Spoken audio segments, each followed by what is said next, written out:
우리가 신앙생활을 하면서 하나님 말씀대로 살고 하나님 앞에 정말 신실하게 신앙생활을 하겠다고 했지만 요즘처럼 이렇게 한파가 몰아치듯이 내 삶에 한파가 몰아치게 될 때가 있습니다.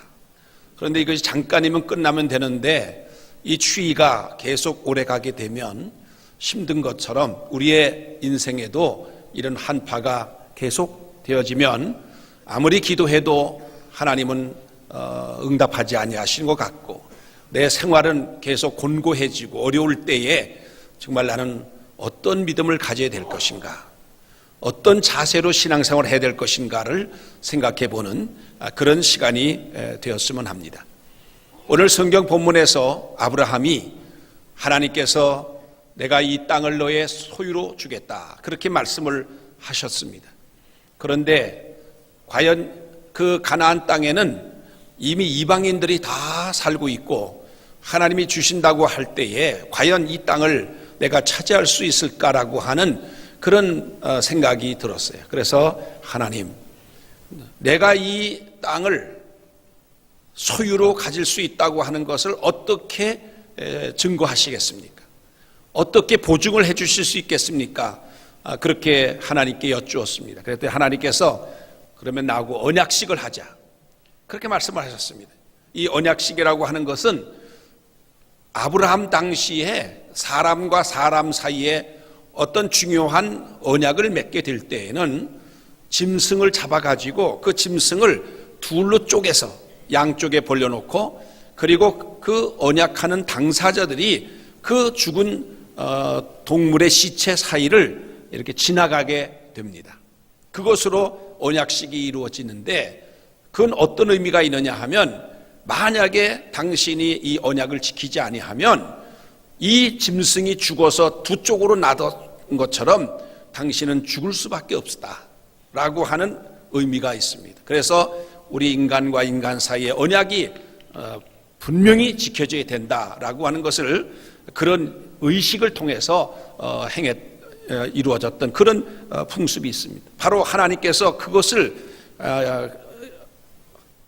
하나님이 인간과 인간 사이의 언약을 하듯이 나와 나 사이에 언약식을 하자 그렇게 말씀을 하셨어요. 그리고 하나님께서 아브라함에게 뭐라고 말씀하셨냐 하면 3년 된 암소, 3년 된 암염소, 3년 된 순양 그리고 산비둘기와 집비둘기 새끼를 가지고 그것을 갖다가 언약식의 제물로 삼아라. 그래서 그 짐승들을 두 쪽으로 나누어서 이제 너와 나 사이에 언약식을 행하자 이렇게 말씀을 하셨습니다. 그런데 하나님께서 이 아브라함에게 그냥 짐승 한 마리 가지고 사람들이 하듯이 그렇게 하자 그랬으면은 뭐 자기가 기르고 있는 그 짐승들 가운데 양을 한 마리 잡든지 뭐 이렇게 해가지고 적당하게 언약식을 준비할 수가 있겠는데 하나님은 아주 정확하신 하나님이에요. 무슨 말씀을 하시면 그냥 보통 짐승 가지고 하자가 아니라 3년 된 암소를 가져와요. 3년 된 암염소를 죽여야 된다. 3년 된 순양을 잡아서 두 쪽을 갈라야 된다. 이렇게 말씀을 하셨습니다. 하나님께서 아브라함에게 요구하신 대로 아브라함은 그 짐승들을 가지고 이제 들판으로 나갔습니다. 그리고 그 암소를 잡는데 여러분 생각해 보세요. 1년 된 송아지를 잡아도 힘든 거예요. 3년 된 암소라고 하면 벌써 다 자란 어미소인데 이 어미소를 잡아서 둘로 가른다고 하는 것은 대단히 힘든 일입니다. 그러나 하나님께서 그걸 요구하셨어요. 그래서 암소를 가져가서 3년 된 그 암소를 죽여서 반으로 갈랐습니다. 3년 된 암염소를 잡아서 둘로 갈랐습니다. 3년 된 순양을 갈라서 놓았습니다. 여러분 이게 시간이 얼마나 걸렸을까요? 아마 아브라함은 오전에 시작을 했지만은 하루 종일 그 소를 잡았을 것이고 그 소를 이제 두 쪽으로 가르기 위해서 얼마나 수고를 했겠습니까? 아브라함의 몸에는 완전히 피범벅이 돼가지고 지금 온몸이 피가 온전히 이렇게 그 몸을 이렇게 적셨고, 그런 가운데서 이제 모든 재물을 다 잡아서 이제 반을 잘라서 양쪽으로 벌려놓게 됩니다. 그러니까 오후가 됩니다. 아브라함은 이제 육신적으로도 피곤하고, 이제는 그렇지만 하나님께서 곧 나타나셔서 나와 언약식을 하실 것이라고 하는 기대감에 있었지만은 하나님은 나타나지 아니하시고 솔개들이 날라오기 시작합니다. 솔개들이 빙빙빙 돌다가 기회만 되면 그 죽은 동물의 시체에 날아와서 그 시체를 뜯어먹으려고 하는 거예요. 그러니까 아브라함이 이걸 막 쫓는 거예요. 이게 어떤 재물인데, 지금 하나님하고 나하고 언약식을 하려고 내가 만들어 놓은 재물인데 너희들이 이거를 와서 뜯어먹으면 안 되지. 쫓고 또 쫓겼다가 또 다시 솔개 날라오면 또 쫓고 계속 솔개를 쫓는 거예요. 해가 졌습니다. 점점 사방이 어둑어둑해지니까 이제는 짐승들이 몰려오기 시작을 하는 것입니다. 맹수들이 몰려와서 그 죽은 시체 냄새를 맡고 와가지고 이제 뜯어먹으려고 그럽니다. 그 짐승들만 먹으려고 그러겠어요? 혼자 있는 아브라함을 죽이려고 덤빌 수도 있습니다. 아브라함에게는 큰 두려움이 온 것입니다. 하나님은 나타나지 아니하시지요. 그리고 솔개들, 그리고 짐승들이 나타나가지고 계속 으르렁거리지요. 지금 상황이 너무너무 힘든 거예요. 이런 정도의 상황이 되면은 보통 사람 같으면, 야, 하나님 이렇게 약속을 안 지키는가? 내가 입이 다 재물을 준비해 놨으면 바로 오셔서 뭔가 언약식을 행하셔야 되는데 나타나지 아니하시고 원치 아니하는 이런 짐승들이 와가지고 이렇게 힘들게 하는가? 아마 굉장히 실망할 수도 있었고 낙심할 수도 있었을 거예요. 우리도 신앙생활 하면서 어렵고 힘든 그런 일이 있을 때 하나님 약속을 붙잡고 기도하는데 하나님께서는 나에게 그 약속을 지키시는 것 같지 않고 오히려 맹수들처럼 솔개처럼 그야말로 괴롭히는 여러 가지 시험과 시련이 나에게 닥쳐오게 되고 환경은 더 악화되고 어렵고 캄캄한 그런 밤처럼 그렇게 암흑 같은 그런 앞길이 보이지 않는 그런 상황에 빠질 때가 있습니다. 우리가 그럴 때 우리 아브라함을 한번 보십시다. 아브라함은 그래도 그 자리를 뜨지 않았습니다. 이제 소용없다. 내 몸이나 하나 살아야 되겠다. 나 이러다 덤짐승에게 나가 잡혀 먹겠다. 땅은 고사하고 내가 죽게 생겼다.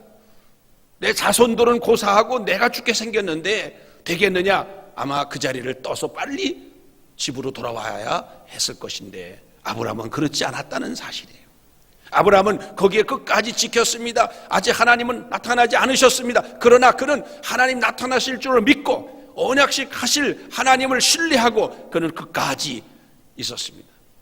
그런데 우리 주님이 오셨으면 얼마나 좋았겠어요. 그래도 안 오시는 거예요. 그렇게 믿음을 가지고 기다리고 있는데도 오시지 않는 거예요. 아브라함은 지쳤습니다. 그래서 그는 깊은 잠에 빠졌다고 그랬습니다. 깊은 잠에 빠졌을 때에 그는 이제 눈을 떠서 보니까 저쪽에서 하나님이 횃불로 나타나시더니 하나님께서 불이 되셔가지고 그 짐승들 사이로 지나가셨다고 그랬습니다. 그리고는 말씀하셨습니다. 내가 저 유브라데에서부터 저 애굽강까지 네 자손에게 주겠다. 그 사이에 어간을 보게 되면 내가 내 백성들을 저 애굽에서 400년을 지내게 하고 400년이 지난 후에 그 자손들에게 이 땅을 주겠다. 그렇게 약속하셨어요.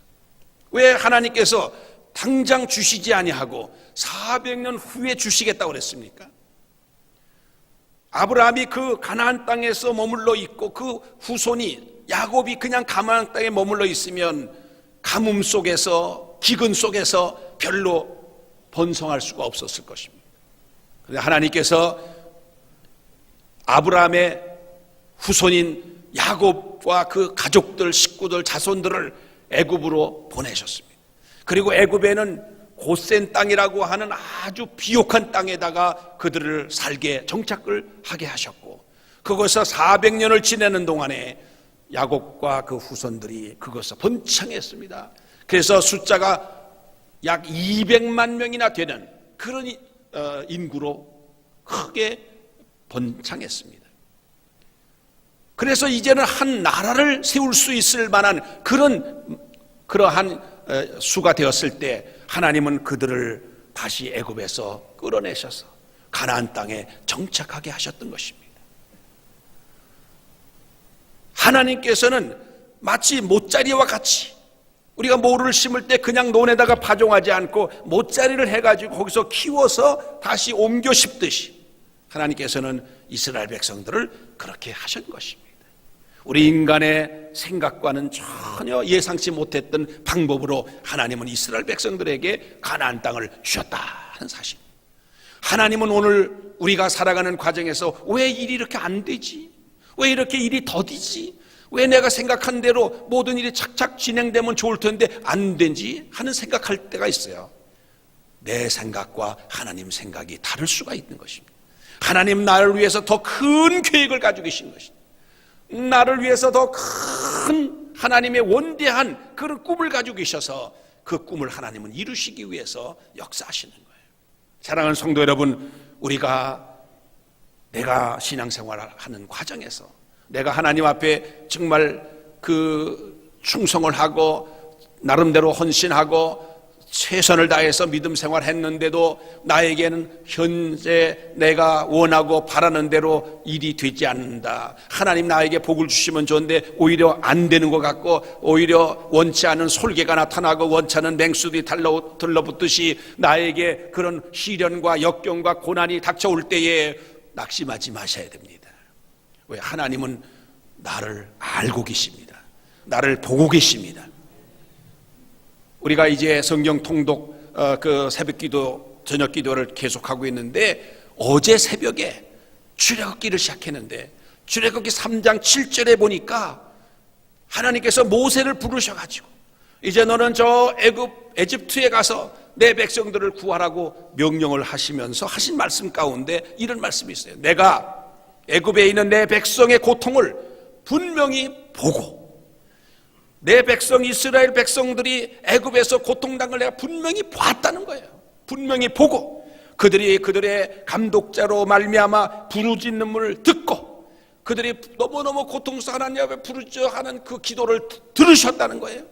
그리고 우리 하나님은 그 백성들의 근심을 알고, 우리 하나님은 하나님의 자녀들 그 모든 형편과 저지를 보시고 그 고통을 다 보시고 그들의 기도를 다 들으시고 그들의 그 모든 마음의 근심까지도 다 알고 계신 하나님이신 것을 믿으시기 바랍니다. 하나님 우리 난 모르실 거야, 내 형편을 모르실 거야?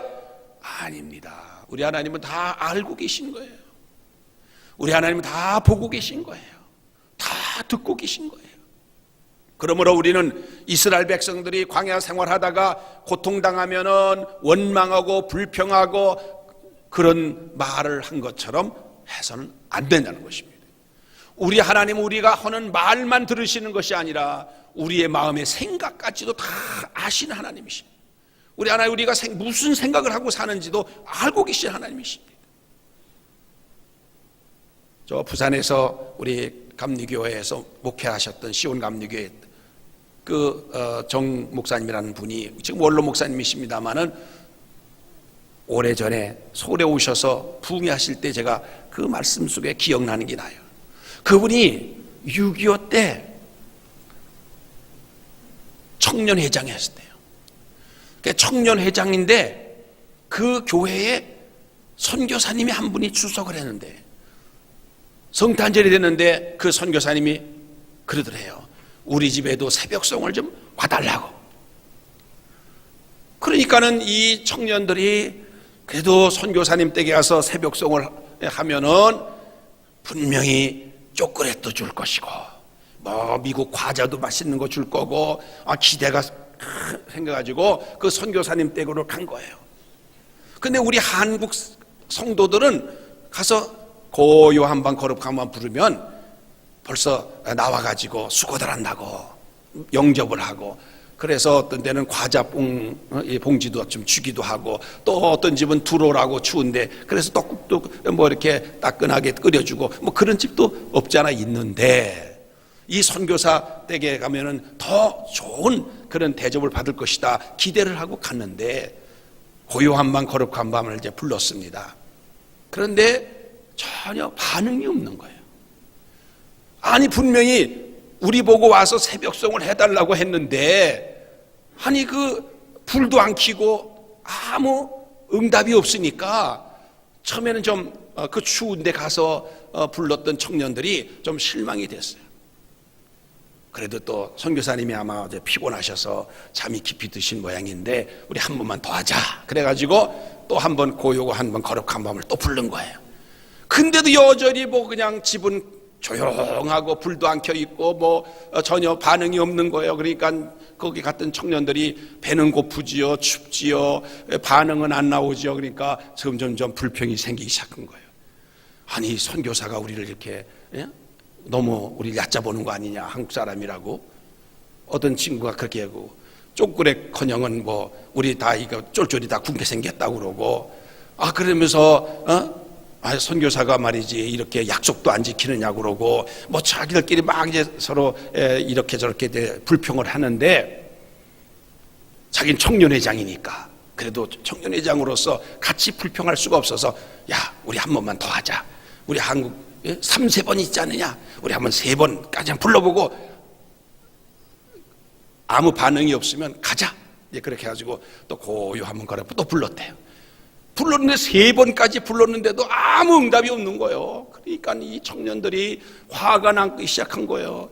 그리고 어떤 청년은 그냥 뭐 쇳기 소리도 나오고 이럴 수가 있냐 저럴 수가 있냐 하면서 막 그러고, 야 그러면 안 돼, 선교사는 무슨 사정이 있으시겠지, 뭐 그러지 마라, 간다, 가자. 그리고 이제 다 데리고 간다. 그리고 가려고 하는데 갑자기 안에서 전기불이 확 들어오고, 또 그 대문 앞에도 전기를 달아놨더래요. 확 켜지면서 문을 열면서 선교사님이 나오더니, 청년들 수고들 많다고 들어라고.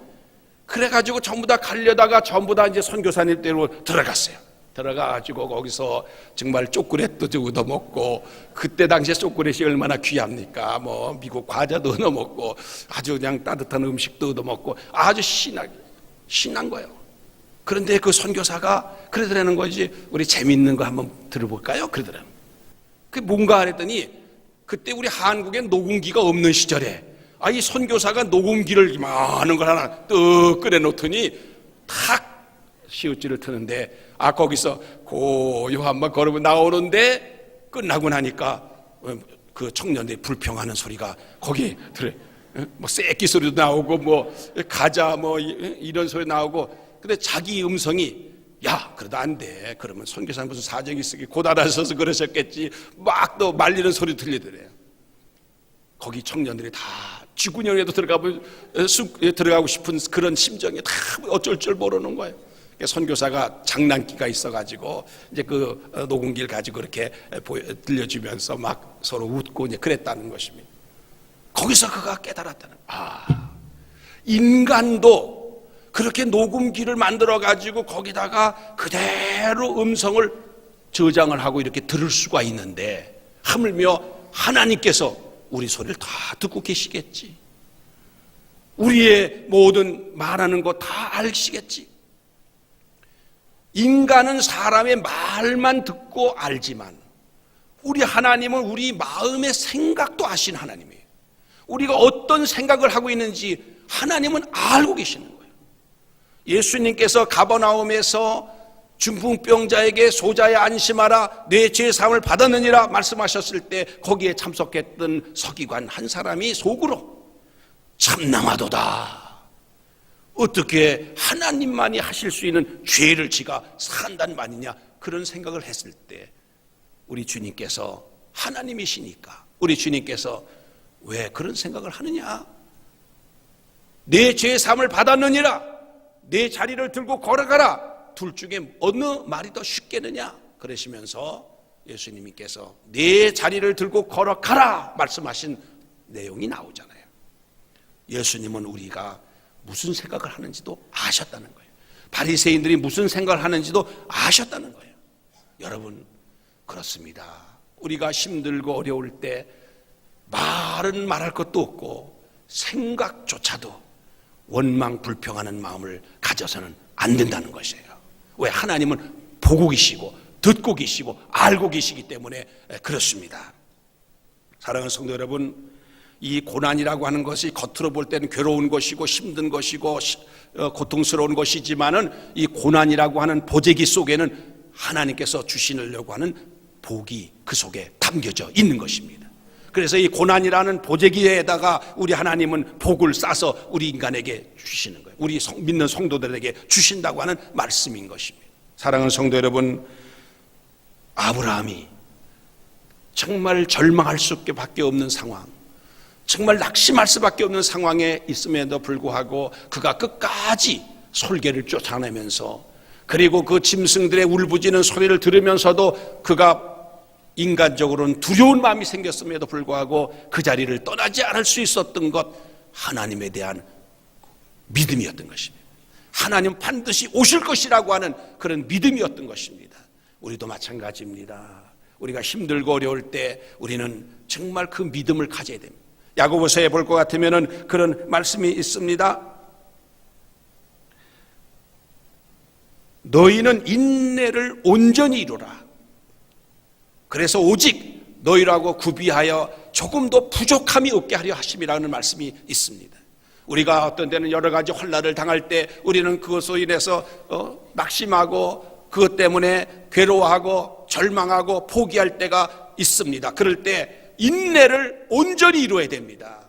여러 가지 나에게 환난과 시련이 닥칠 때 오히려 믿음으로 기뻐하고 믿음으로 그 어려운 상황 속에서도 오히려 하나님을 의지하는 여러분 되시기를 바랍니다. 왜? 더 좋은 하나님의 축복을 그 고난이라고 하는 보자기에다가 싸서 주시려고 하는 하나님의 뜻을 우리가 믿기 때문에 그렇습니다. 우리에게 믿음이 언제 필요합니까? 어렵고 힘들 때, 정말 지쳐 이제는 절망할 수밖에 없고 포기할 수밖에 없는, 좌절할 수밖에 없는 그런 상황까지 이르렀을 때, 이때가 믿음이 필요할 때입니다. 우리 인간의 절망이 하나님에게는 소망이고 인간의 마지막이 하나님에게는 시작인 것입니다.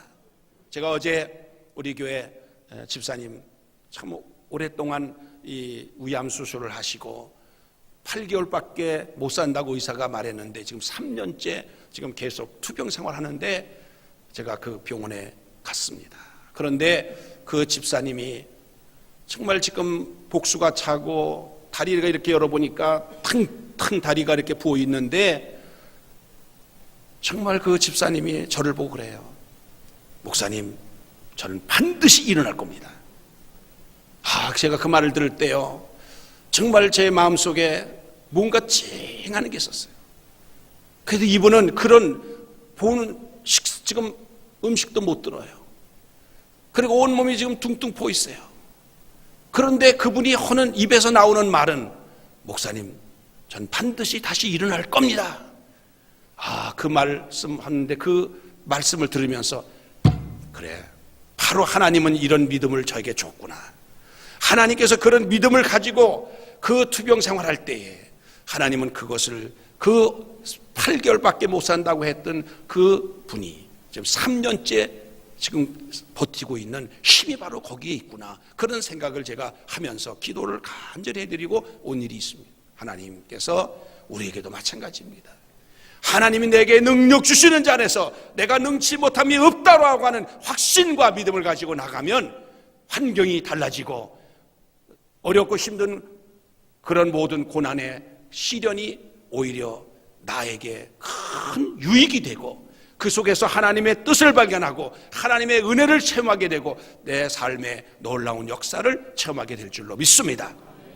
여러분, 제가 오늘 이현우 장로님이 지금 구원을 하시는데 제가 대림교회 와가지고 하나님의 구원이라고 하는 그분의 그 원고를 가지고 제가 책을 낸 일이 있어요. 근데 그게 다 절판이 돼가지고 없었는데 어제 제가 그 책꽂이를 이렇게 정리하다가 그 책 한 권을 발견해서 제가 어제 그걸 읽어봤습니다.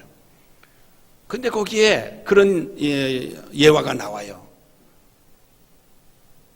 어떤 사람이 지금 남편이 먼 외국에 갔습니다.